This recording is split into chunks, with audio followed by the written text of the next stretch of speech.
Hi there, and welcome to this day in history for September 28th. September 28th is the 271st day of the year in the Gregorian calendar, 272nd in leap years, with 94 days remaining to the end of the year. Oops, I didn't get a word today. Well, I'm under some pressure to get this video out, so this one might go without a word today. So we'll move on and say that I'd like to take a moment to mention that links to my research are included in the show notes. Ask you to go ahead and click that like button. Consider subscribing if you haven't already. Feel free to share this video with others. You can do that with a link in your email, messaging, or social media.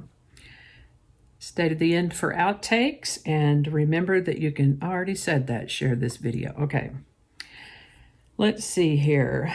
There's a link in the show notes to the This Day in History playlist, and I'll also put one in the iCards up here on YouTube.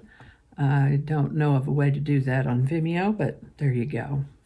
And with that, we're going to start with oh my goodness, it's the birthday of Chinese teacher and philosopher Confucius, born September 28th in the year 551. He lived into his early 70s, is oft quoted for his wisdom.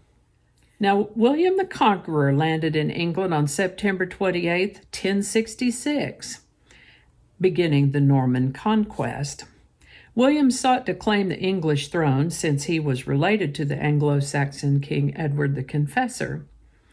This King Edward had died childless earlier in the year, and his brother-in-law, Harold Godwinson, stepped in to take over as king.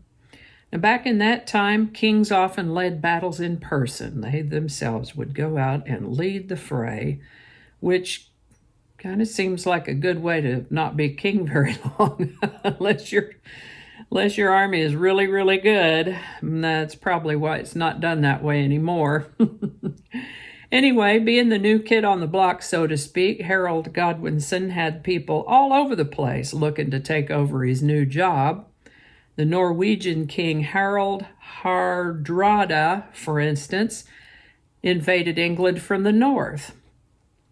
So King Harold Godwinson led his troops up north to battle the Norwegian invasion. He was successful, and by successful I mean that he killed Harold the Norwegian. And then William arrives in southern England. So King Harold headed south to take care of this new threat. And perhaps partly because he was in a hurry to get there, and partly because he might have needed to leave some of his troops behind to keep things in order, he left a significant portion of his army in the north when he headed south. William's force defeated Harold, killing Harold in battle, and William became king. Of course, it wasn't all tra-la-la easy-peasy, but he got there and he became the first Norman king of England. William's reign in England, by the way, is notable for the construction of castles, bringing new Norman nobility to the land and a change in the composition of English clergy.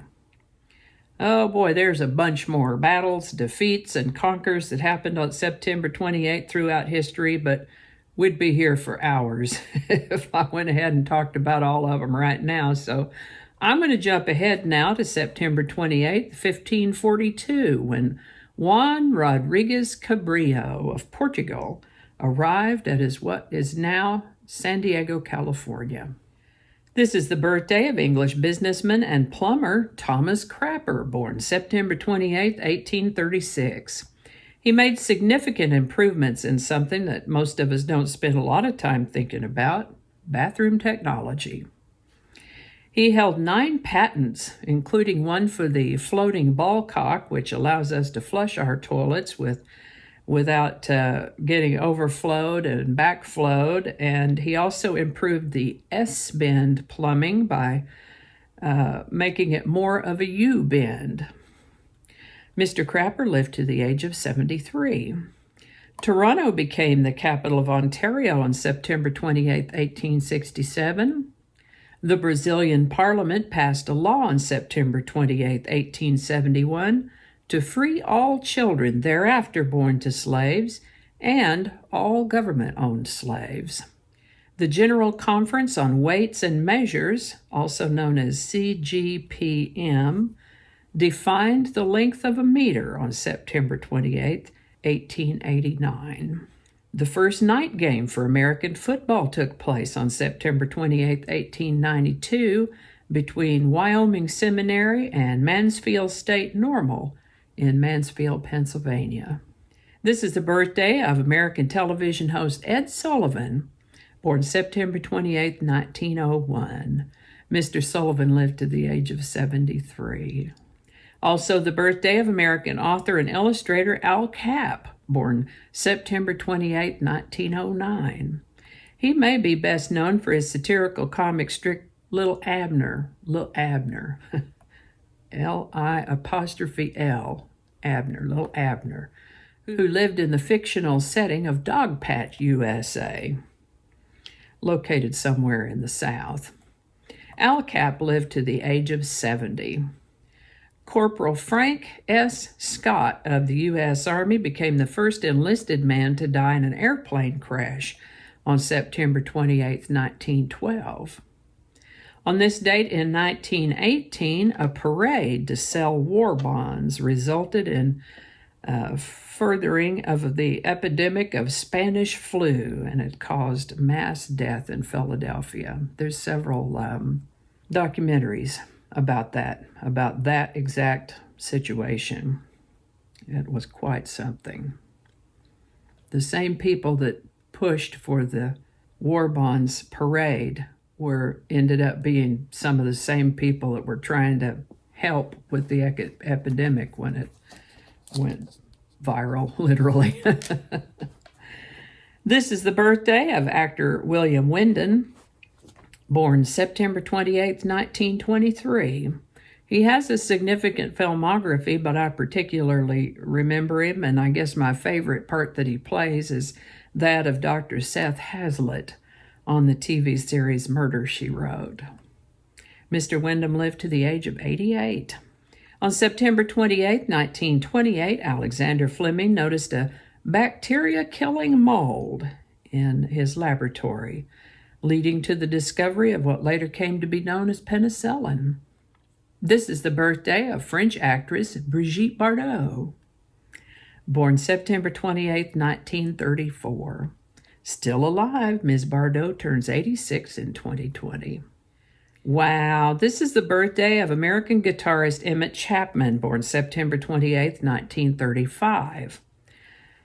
He's the inventor of an electric stringed musical instrument called the Chapman Stick. If you've never heard someone play a Chapman Stick, or even heard of a Chapman Stick, see the links in the show notes.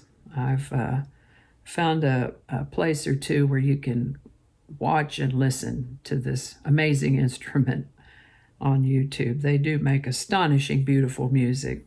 Still alive, Mr. Chapman turns 84 in 2020. On September 28, 1941, baseball great Ted Williams achieved a .406 batting average for the season and became the last Major League Baseball player to bat 400 or better. On September 28, 1951, CBS made the first color televisions available for sale to the general public.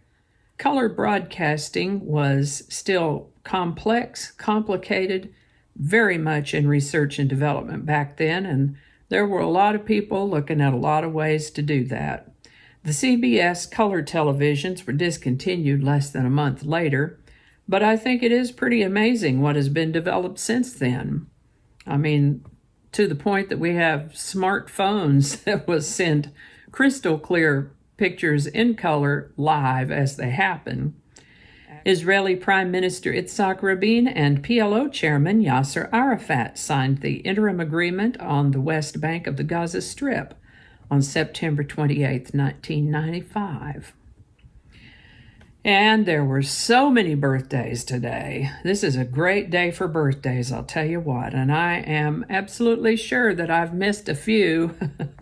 If there's one that you feel that I've missed, make a note of it in the show notes below. And meanwhile, I think that's going to do it for us today. Thank you so much for watching. I hope you learned something you didn't know before. I know I sure did. I always do. If you enjoyed this series, you can check out that playlist. It'll be in the show notes or in the iCard if you're on YouTube. Let's see what else. Yeah, consider subscribing and feel free to share this video. And I guess that's it. Thanks again, and I'll see you next time.